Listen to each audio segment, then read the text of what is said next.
Hi, welcome back to Marriage is Not the End.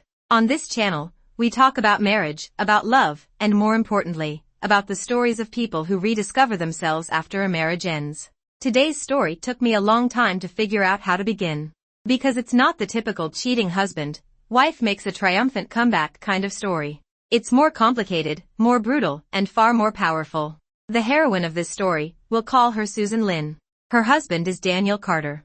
They've been married for 3 years. For this marriage, Susan gave up something most people couldn't even imagine, an extraordinary future. Before we begin, I want to ask those of you listening, have you ever given up something incredibly important for someone? A job, a dream, or even yourself? Alright. Let's start today's story. Their 3rd wedding anniversary. Susan wasn't waiting at home for Daniel to return like she usually did.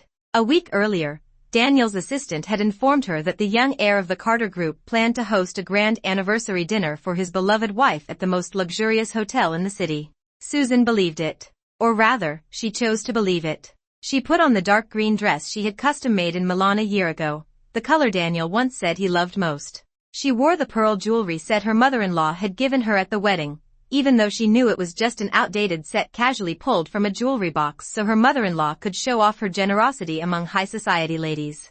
She even spent 3 hours styling an elegant updo herself. The woman in the mirror looked gentle, beautiful, and perfectly composed, the image of what the young mistress of the Carter family should be. Only her eyes were still, like stagnant water. The hotel ballroom glittered with elegance and perfume. The Carter family had deep roots in New York's business world, and tonight's guests were all prominent figures in the city. Daniel's father, old Mr. Carter, was laughing and chatting with several Wall Street power players. His mother, Mrs. Carter, moved gracefully among the wealthy ladies, enjoying the compliments directed at her as the mother of such a successful son. Daniel stood at the center of the crowd. His suit was impeccably tailored, and his handsome face carried the perfect, practiced smile. He truly was a charming man. 3 years ago, it was exactly that charm that had drawn Susan in. For him, she had moved from the West Coast to New York without hesitation, going from the soon-to-be heir of her own family business to the quiet, almost invisible wife standing behind him. Susan held a glass of champagne and stood quietly in the corner. She wasn't comfortable at events like this. Or rather, during these 3 years, she had tried hard to get used to them, but she had never truly belonged. The wealthy ladies' gazes swept over her with scrutiny, disdain, and the unmistakable condescension reserved for someone they saw as nothing more than a pretty decorative vase. Susan. Her mother-in-law's voice sounded beside her, carrying the tone of an unquestionable command. Why are you standing here? Don't you see Mrs. Jones over there? Go greet her. Her husband is the editor-in-chief of the Wall Street Journal. Daniel could use that connection. Susan nodded and was about to walk over when a sudden commotion erupted at the ballroom entrance. She followed the direction of everyone's gaze. A woman stood at the door. She wore a loose dress. Her face was pale, though her delicate makeup couldn't hide her beauty. One hand gripped the doorframe, while the other rested over her slightly rounded belly. She looked fragile, as if she might collapse at any moment. Olivia Mitchell.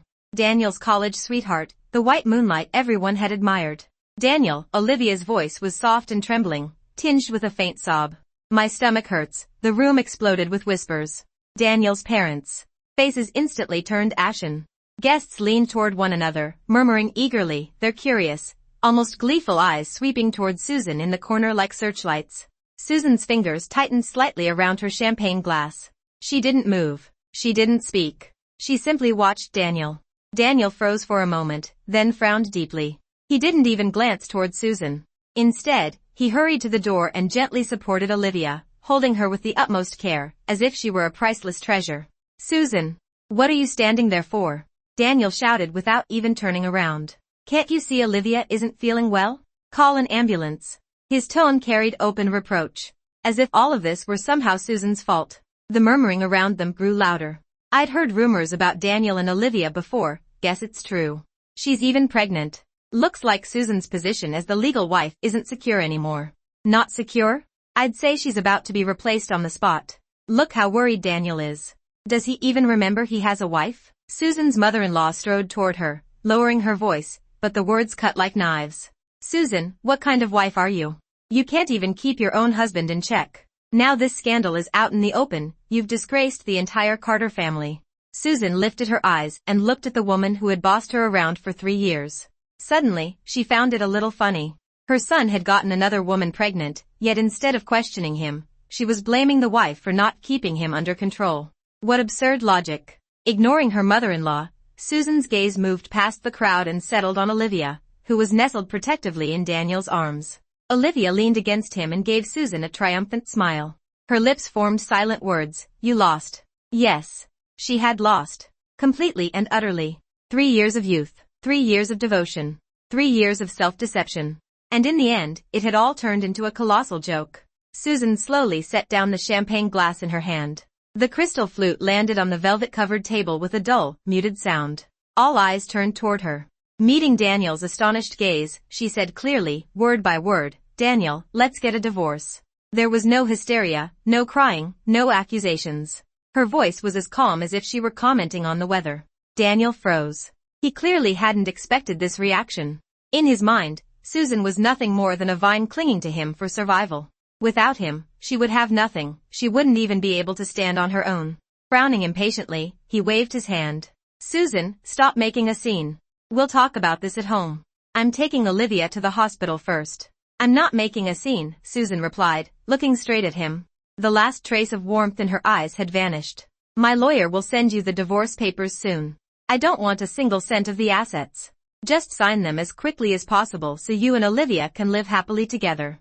With that, she stopped looking at him and turned to leave. As she passed her mother-in-law, Mrs. Carter trembled with rage, pointing a finger at her and shouting, "How dare you? Susan, if you walk out that door, don't ever think about coming back." Susan didn't stop. She had long stopped wanting to remain in this gilded cage. Stepping out of the hotel, the cold November wind of New York struck her face with biting chill. Yet Susan had never felt clearer. She looked up at the night sky. The neon lights of Manhattan dyed the sky a hazy red, there wasn't a single star to be seen. Her phone vibrated. A text message. It was from her assistant, the only person from her past she still kept in contact with. "Sue, the identity foreshadow has been fully arranged. You can go online anytime." Susan looked at the message, and finally, a genuine smile curved her lips. She replied with a single word. "Good. Daniel Carter, did you really think I was some useless woman who couldn't live without you? You were wrong. This whole act, playing the fragile, obedient wife, I was simply tired of it. I didn't want to keep playing anymore. Now, the game is over. And it's time for the hunter and the prey to switch roles." Early the next morning, Daniel's lawyer showed up at the hotel where Susan was temporarily staying, carrying a divorce agreement that could only be described as humiliating. Susan hadn't gone home the night before. Instead, she had slept soundly in a hotel suite registered under her own name. She had bought this hotel before the marriage, Daniel had never known. The lawyer's last name was Zhang, a man in his 40s and the chief legal counsel of the Carter Group. Over the years, Susan had often seen him barking orders at subordinates in the company. When dealing with her, the CEO's wife, he had always been outwardly polite, but there was always a trace of disdain in his eyes. He slid the documents across the table. Behind his glasses was the expression of someone bestowing charity from a position of superiority. "Ms. Lin," he began in a businesslike tone, "Daniel says that since you were married, he doesn't want things to become too ugly. This apartment in the suburbs, along with this check for $500,000, is his compensation for the past 3 years. Once you sign, we'll consider the matter settled." Susan opened the agreement. The apartment was in Queens, worth less than $1 million. Daniel had bought it casually before their marriage as an investment property and had never lived there. As for the $500,000, for a man worth tens of billions like Daniel Carter, it probably wouldn't even cover one of his dinners. How generous. "Susan, don't be ungrateful," Lawyer Zhang said impatiently when she remained silent. "You're unemployed. Without Daniel, you're nothing. The fact that he's giving you this much already shows extraordinary generosity. If you try to make trouble and take this to court, you might not even get the $500,000. Susan looked up at him and smiled. "Mr. Zhang, I think you're mistaken about something." "What?" "My marriage with Daniel is protected by law. That means I'm entitled to half of the marital assets." Susan spoke calmly. "Carter Group went public in our 3rd year of marriage and is now valued at $30 billion. Even after subtracting what he owned before the marriage, I'm still entitled to at least $10 billion. Do you really think I'd give that up for $500,000 and a suburban apartment?" Lawyer Zhang's face instantly changed. He clearly hadn't expected the woman he'd always considered a brainless trophy wife to know Daniel's financial situation so well. "Susan, he stammered. You're asking for the moon. Daniel would never agree to that. Whether he agrees or not isn't up to you, or me. It's up to the law. Susan pushed the agreement back toward him. I won't sign this. Go tell Daniel my terms are simple. Divide the marital assets according to the law. If he refuses, we'll settle it in court. Cold sweat appeared on the lawyer's forehead. He knew that if Susan truly took the case to court, Daniel would lose more than just money. The reputation and stock price of the Carter Group were at stake. A divorce scandal involving the CEO of a publicly traded company could send shockwaves through the capital market. Susan, everything is negotiable. There's no need to make things so tense, he said quickly, his tone softening.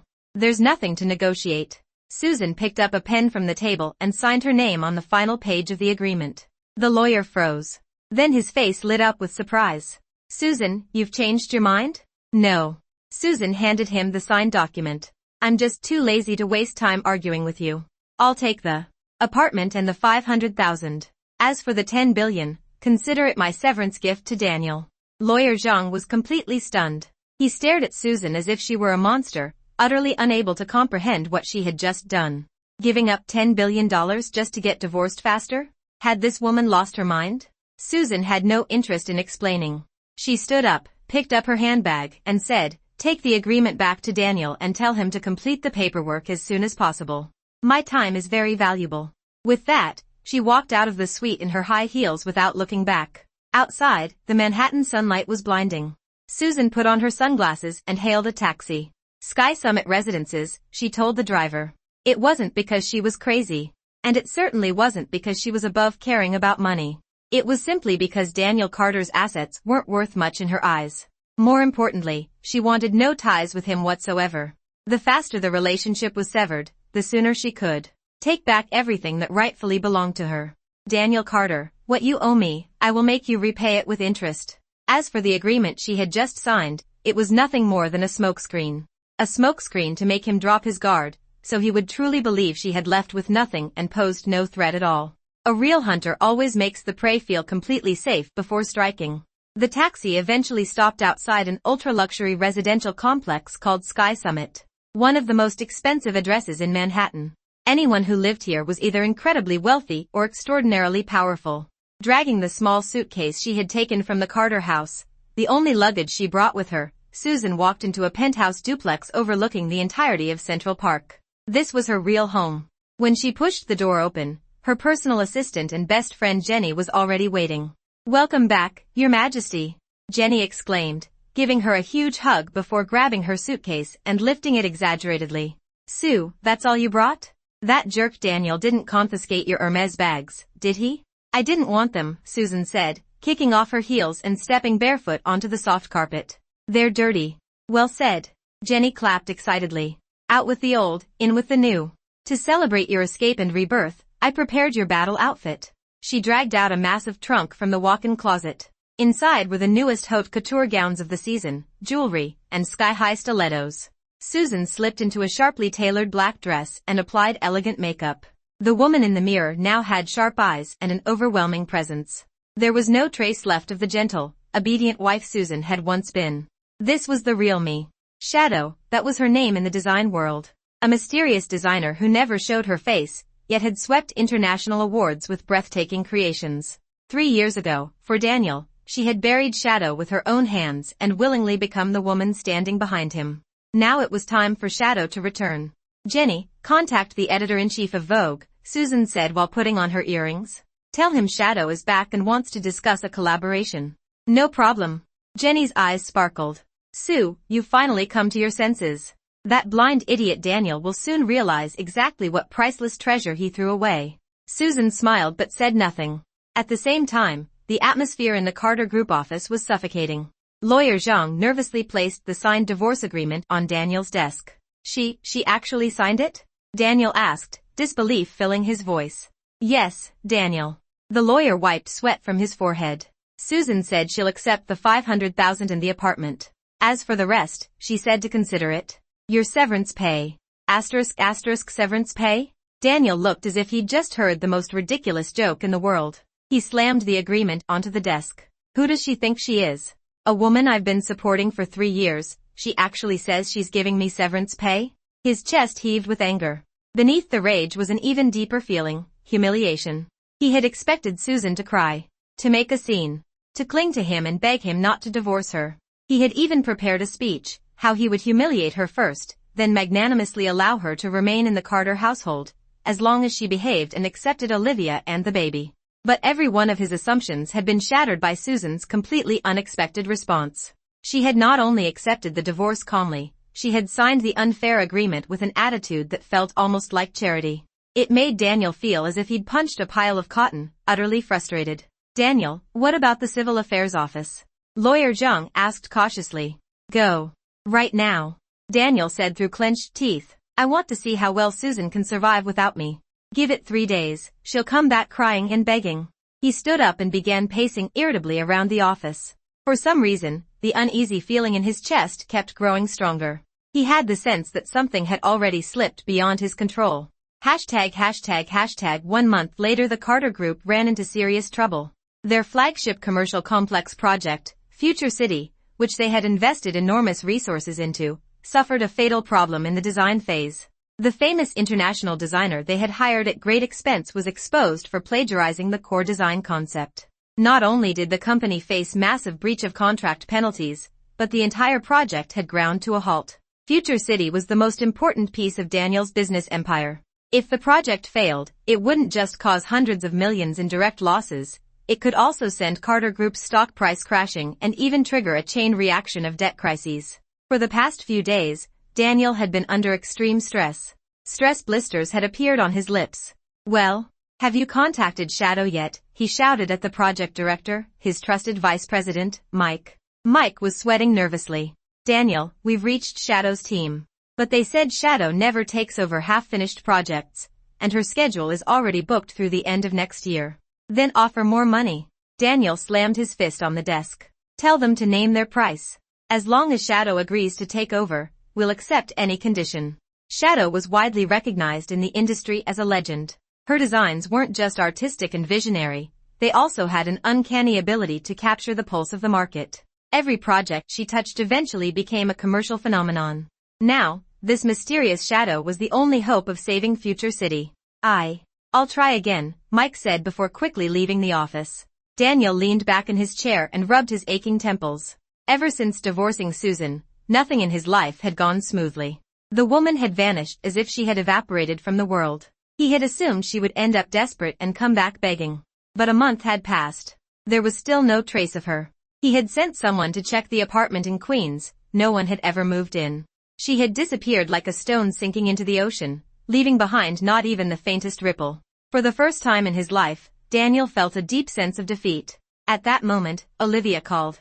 "Daniel, when will you have time to come with me for my prenatal checkup? You haven't come to see me and the baby in so long," she said in a slightly aggrieved tone. "I'm busy," Daniel snapped impatiently.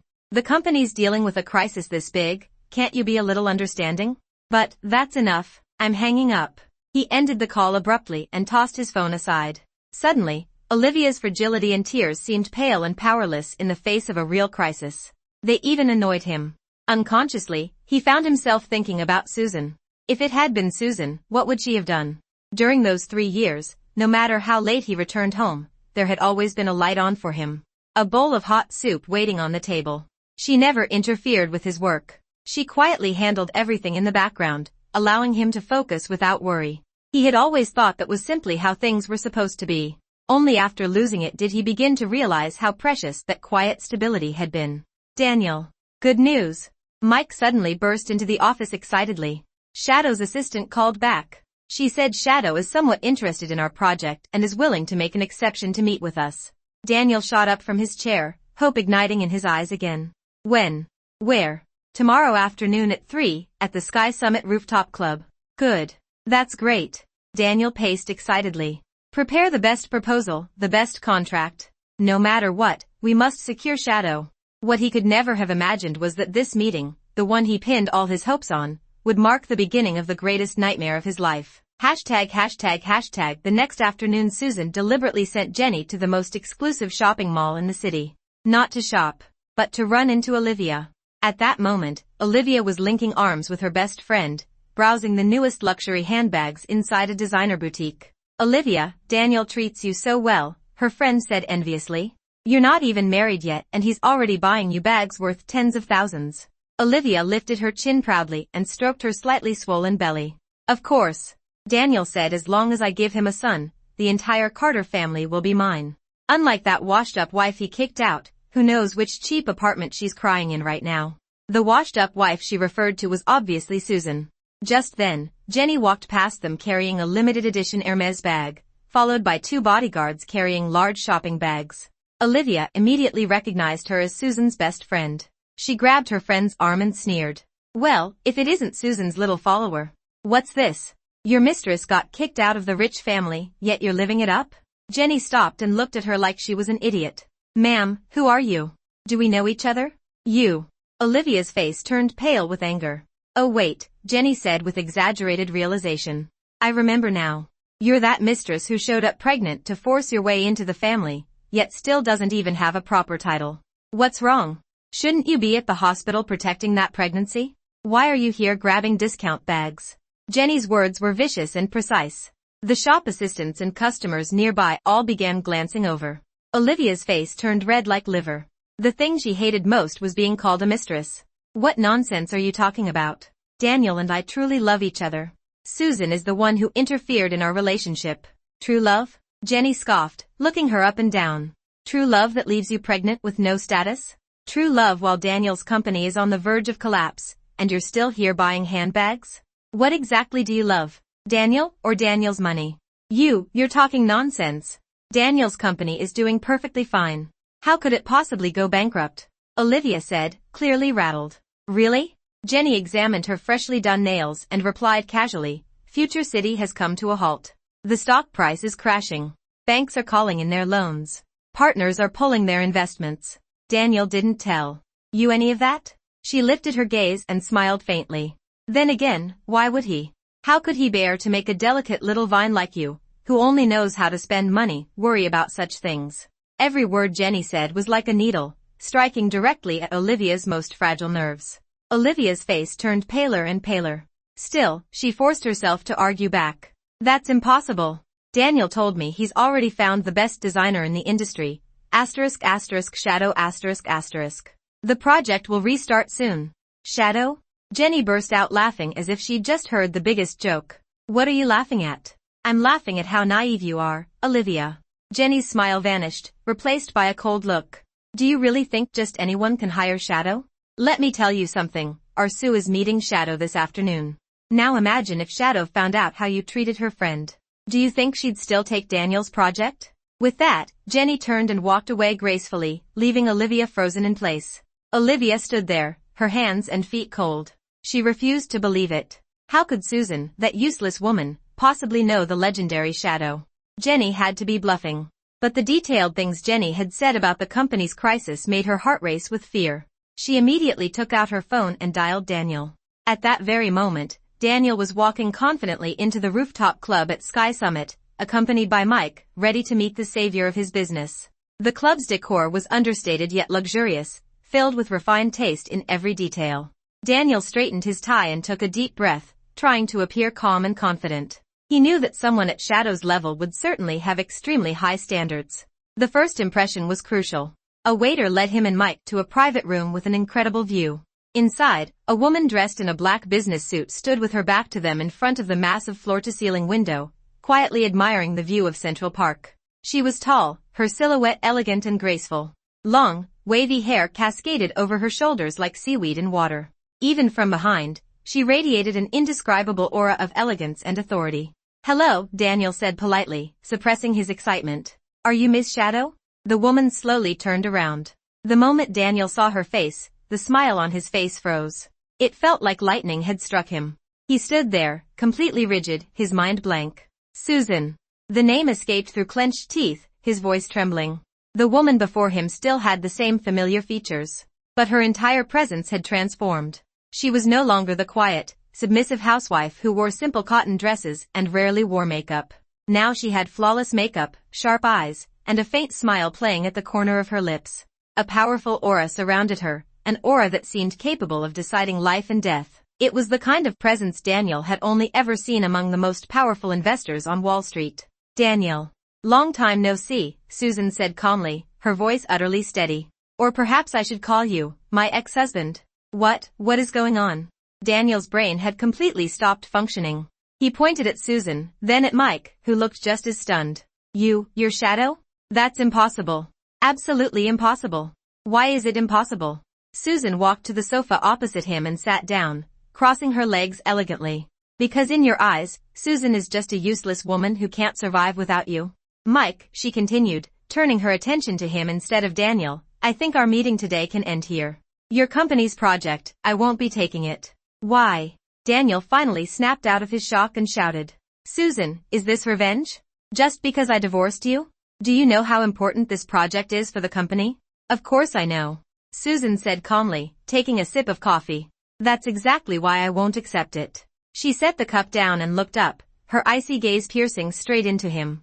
Daniel, let's talk business. First, your company's design proposal involves serious plagiarism. In this industry, that's an unforgivable stain. I, Shadow, never collaborate with companies whose reputations are compromised. Second, your cooperation proposal shows no sincerity. You expect me to scrap the existing design and produce an entirely new concept, renderings, and construction drawings within 2 months.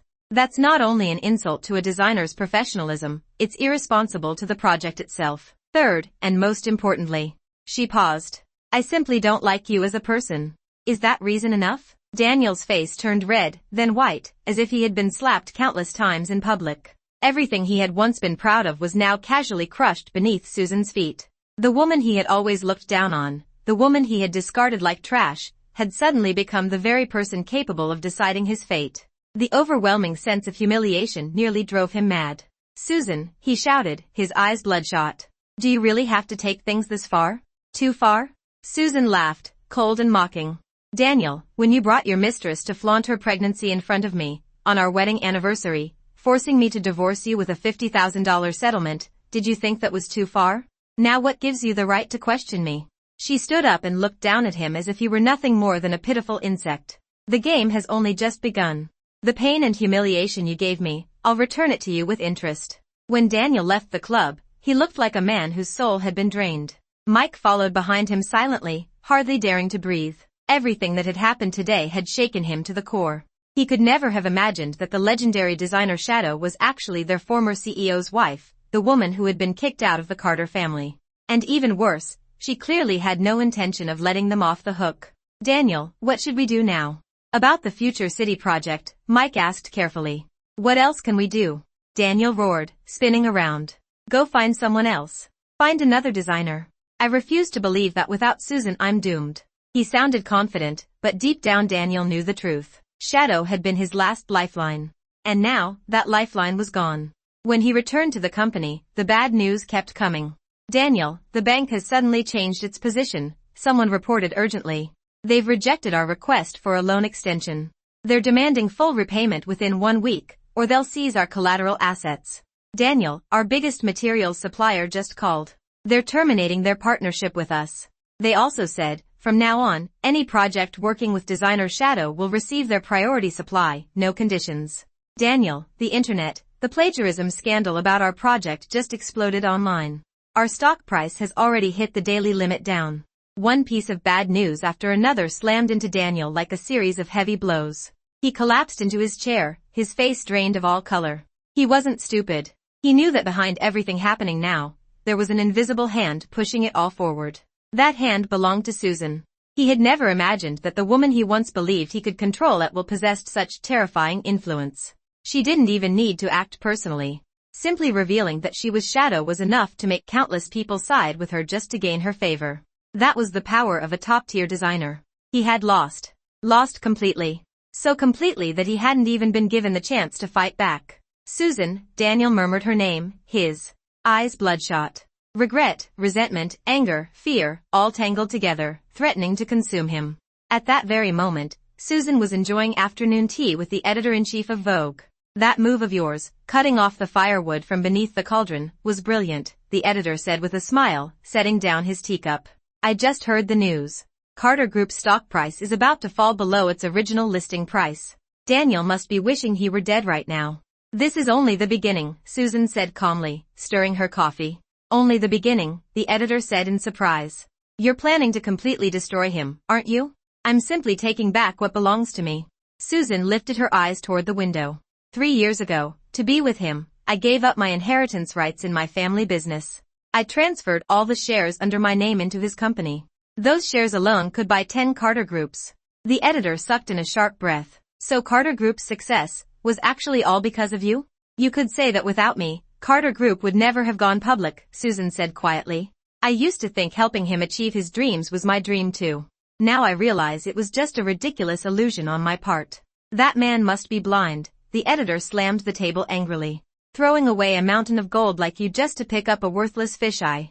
Susan simply smiled and said nothing. Her phone vibrated. It was a message from Jenny. Olivia went to the hospital. Apparently she had pregnancy complications. They're trying to stabilize her. Susan's eyes turned cold. She replied, find a way for her doctor to accidentally hear that Daniel's company is on the brink of bankruptcy. She wanted that woman to understand that the bargaining chip she was so proud of was about to become nothing more than a worthless burden. Olivia lay in the hospital bed, her heart full of anxiety. Ever since hearing Jenny's words the previous day, she had been restless. That night she began experiencing severe abdominal pain and was rushed to the hospital. Daniel still hadn't come. She couldn't even reach him by phone. Her fear only grew. Olivia, your pregnancy is unstable right now, the doctor said after the examination. You must rest and avoid any emotional stress. Doctor, my baby, it'll be okay, right? Olivia asked nervously. For now, yes. But your emotional fluctuations are very harmful to the fetus. The doctor hesitated before continuing in a lower voice. Olivia, I'm not sure whether I should say this. But has your husband's company run into problems? Olivia's heart skipped a beat. What do you mean? I heard it from a friend who works at a bank, the doctor whispered. Apparently Carter Group's cash flow has collapsed. They owe the bank a large amount they can't repay. It's possible they may declare bankruptcy very soon. The words exploded in Olivia's mind like thunder. Bankruptcy? How was that possible? Daniel's company was huge, how could it collapse overnight? That's impossible. You're lying. All of you are lying, she screamed hysterically. Olivia, calm down, the doctor and nurses rushed to hold her down. You'll hurt the baby. But Olivia couldn't hear them anymore. There was only one thought repeating in her mind, Daniel was going bankrupt. Her dream of marrying into wealth was over. Why had she worked so hard, schemed so ruthlessly, even gotten pregnant before marriage? Wasn't it all for the Carter family's wealth and status? If Daniel became poor, then what value did the child in her womb have? Was she supposed to suffer through poverty and debt with him? No. She refused. Fear and frustration pushed her to make a desperate decision. While the nurse wasn't paying attention, she jumped off the bed and ran toward the hospital exit. She was going to have an abortion. This child couldn't stay. But just as she rushed into the hospital lobby, she collided with someone hurrying in. It was Daniel. He had rushed from the company, his face exhausted. Olivia? Why are you out of bed? He asked in shock, quickly supporting her. Didn't the doctor tell you to stay in bed? Let go of me. Olivia shoved him away as if she had seen a ghost. Daniel, you liar. Didn't you say you'd give me and the baby the best life? Your company is going bankrupt, what are you going to give us now? Daniel's face turned pale instantly. How do you know about that? How do I know? The whole world knows now. Olivia screamed hysterically. I refuse to live a poor life with you. I'm getting rid of this baby. I'm aborting it. What did you say? Daniel stared at her in disbelief. The woman who had once been gentle and loving, who claimed she would sacrifice everything for him, now looked completely unfamiliar. I said I'm aborting the baby. Olivia repeated. I got pregnant in the first place so I could marry into the Carter family. Now that you're about to become a poor man, why would I keep it? As a burden? Her ruthless words cut into Daniel's heart like the sharpest blade. He had always believed Olivia truly loved him, that their child was the product of love. Only now did he realize the truth. She had never loved him. She had only loved his money. For this woman, he had betrayed his marriage and hurt the one person who had truly loved him, Susan.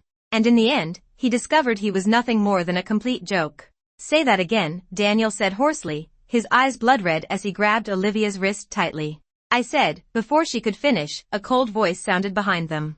Daniel, don't you think this melodrama is a little embarrassing to perform in public? Both Daniel and Olivia turned around.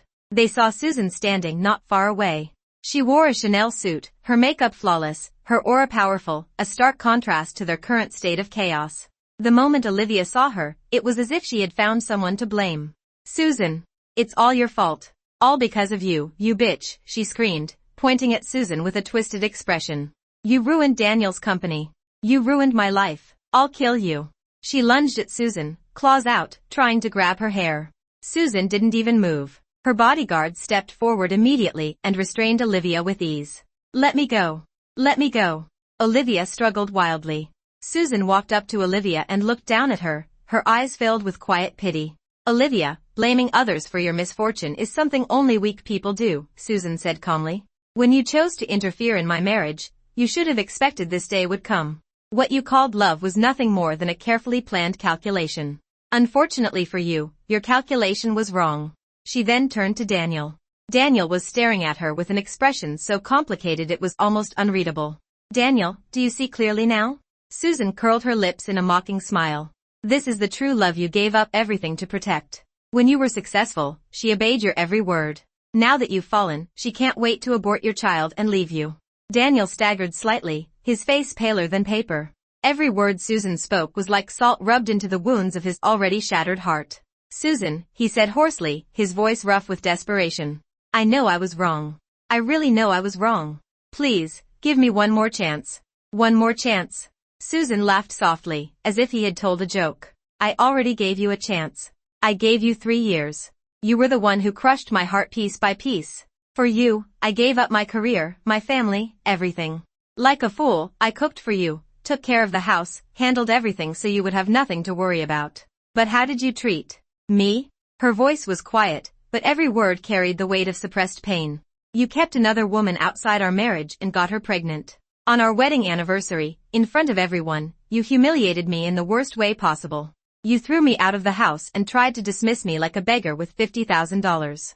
Daniel, when you did all that, did you ever imagine you'd end up like this? Daniel's lips trembled. He couldn't say a single word.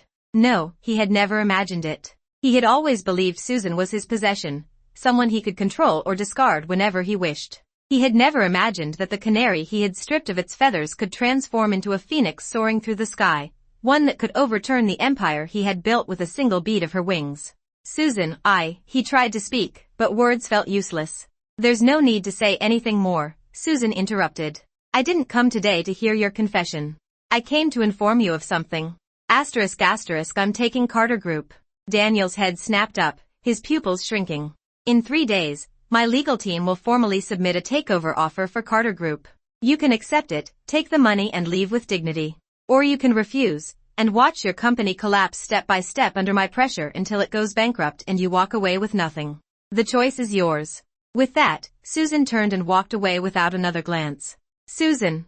Daniel suddenly rushed forward and wrapped his arms tightly around her from behind. He held her with desperate force, as if trying to pull her into his bones. Don't go, please, don't go, he sobbed into her shoulder, his voice trembling with despair. I know I was wrong. I'll give you the company. I don't want anything anymore, just come back. Just come back to me. Susan felt warm tears soaking into her neck. Daniel was crying. The man who had always been proud and untouchable in front of her was now weeping like a helpless child. A month ago, she might have softened. She might have turned back. But now, her heart had died completely on that anniversary night. She didn't move. She simply stood there silently, letting him hold her. The bodyguards behind her moved forward, but Susan stopped them with a glance. Daniel seemed to mistake her silence for hope and tightened his grip. Sue, let's start over. I'll cut Olivia out of my life immediately. I'll never let you suffer again. We'll go back to how things were. You'll still be my wife. I'll give you everything, my money, my company, even my life. It's all yours. His voice was humble to the point of humiliation, filled with pleading. Finally, Susan moved. She slowly pried his fingers off her waist, one by one.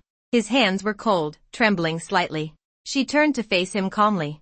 His eyes were red and swollen, his handsome face streaked with tears, pathetic and broken. Daniel, she said quietly, looking straight into his eyes, do you know something? 3 years ago, when I gave up my inheritance to marry you, my father asked me a question. He asked me if one day you betrayed me and I lost everything, would I regret it? I told him I wouldn't. Because I trusted my judgment. I believed you were someone worth entrusting my life to. Her voice was gentle, almost like she was telling a story about someone else. Now I realize I was wrong. Completely wrong. I regret it, Daniel. Not because I gave up so much for you. I regret that I ever fell in love with someone who was never worth it. No, Daniel shook his head painfully, unable to accept her words. You don't need to say anything else. Susan stepped back, creating distance between them. My lawyers will discuss the acquisition with you. As for us, it's over. She looked at him without hatred or resentment. Only indifference. The kind of indifference reserved for a complete stranger. That indifference hurt far more than any hatred. Because Daniel understood something in that moment, he had lost her. Completely. Forever. Susan didn't look at him again, or at Olivia, who stood nearby in stunned silence. She turned and walked out of the hospital lobby, her high heels echoing across the floor. Sunlight poured through the glass doors, casting a long shadow behind her. Behind her came Daniel's broken cries and Olivia's venomous curses. But none of it mattered to her anymore. Her world was finally quiet. Outside the hospital, Jenny's car was waiting. All done? Jenny asked. Yes. Susan nodded as she got in. Where to next? The company? Or home? Susan gazed out at the city, the traffic, the neon lights. The airport, she said calmly. Jenny blinked. The airport? Where are you going? Susan turned to her and smiled, a free, peaceful smile. To Paris for a fashion show. To Milan for business talks. Maybe to Iceland to see the northern lights, anywhere. Anywhere that lets me live my own life. As for Daniel, Carter Group, and all the love, hatred, and resentment of the past, they had become nothing more than memories. She would never look back. Her future held a much wider sky. 3 days later, Daniel signed the equity transfer agreement. He didn't fight it. He accepted nearly all of Susan's terms without resistance. Carter Group officially changed ownership and was renamed SR Group, SR being Susan's initials. On the day of the transition, Susan didn't attend. Jenny handled everything on her behalf. It was said that after Daniel finished signing the documents, he sat alone in his office for a long time. When he finally left, he took nothing with him except one photo frame from his desk. Inside was a photograph taken 3 years earlier at the beach, shortly after Susan married him. In the picture, she was smiling brightly, leaning happily against him, her eyes full of love. When Jenny told Susan this story, Susan was sitting by the Seine River in Paris, drinking coffee and feeding pigeons. He really seems to regret it, Jenny said. Susan scattered the last crumbs of bread for the pigeons and dusted off her hands. Regret is the cheapest thing in the world, she said calmly. If regret actually solved anything, we wouldn't need the police. Jenny laughed on the other end of the line. Exactly. A queen should carry herself like a queen. Oh, and about Olivia, she ended up losing the baby after all. Miscarriage. She and Daniel completely fell out too. I heard they even got into a huge fight at the hospital over money. It was pretty ugly. Not surprising, Susan said calmly. Without shared interests holding them together, their so-called love was thinner than paper. So what about you? Jenny asked. What's next? Are you really just going to travel the world and leave everything behind? Why not? Susan looked toward the Eiffel Tower glowing in the sunset, feeling lighter than she had in years. I've already made enough money. Fame doesn't matter to me. Before, I locked myself in a cage for one person. Now, I want to see the world for myself. After hanging up, she stood to leave. A street artist nearby called out to her. Beautiful lady, may I paint your portrait? Your smile is as radiant as the sunlight on the Seine. Susan paused for a moment, then smiled and sat down. An hour later, the artist handed her the finished painting. In it, she sat by the river with the golden sunset and the Eiffel Tower behind her. Her expression carried a sense of ease and peace she had never had before. It was the glow of real freedom, something that truly belonged to her. Susan paid the artist, took the painting, and walked along the streets of Paris. Her phone rang. It was an unfamiliar American number. She hesitated briefly, then answered. Daniel's voice came through the line, hoarse and exhausted. Sue, it's me. Susan didn't respond. I saw the news. You're in Paris. He paused, and there was a faint hint of hope in his voice. Are you doing well? I'm doing very well, Susan replied calmly. There was a long silence on the other end. So long that Susan thought the call had ended. That's good, he finally said, bitterness heavy in his voice. I'm sorry. For everything. I was wrong. I accept your apology, Susan said. But I don't forgive you. Daniel, she interrupted gently, we're even now. You don't need to call me anymore. I wish you peace in your own life. Without waiting for a response, she hung up decisively and blocked his number. Susan looked at the phone screen, which reflected her calm expression. She had expected to feel something, anger, sadness, anything. But there was nothing. He had become just a stop along the journey of her life, a place where she had once admired the scenery and endured a storm. Now the train had started moving again, carrying her toward a brand new chapter. She put her phone away and looked toward the horizon. The sky was filled with brilliant sunset colors, like a painting. And she knew something with absolute certainty: Susan's real life had only just begun. That's the end of today's story. This is Marriage is Not the End. See you next time. If you have a story you'd like to share, or if you're going through confusion in your own marriage, feel free to leave a comment or send me a message. Remember, marriage is not the end. Your life always holds endless possibilities.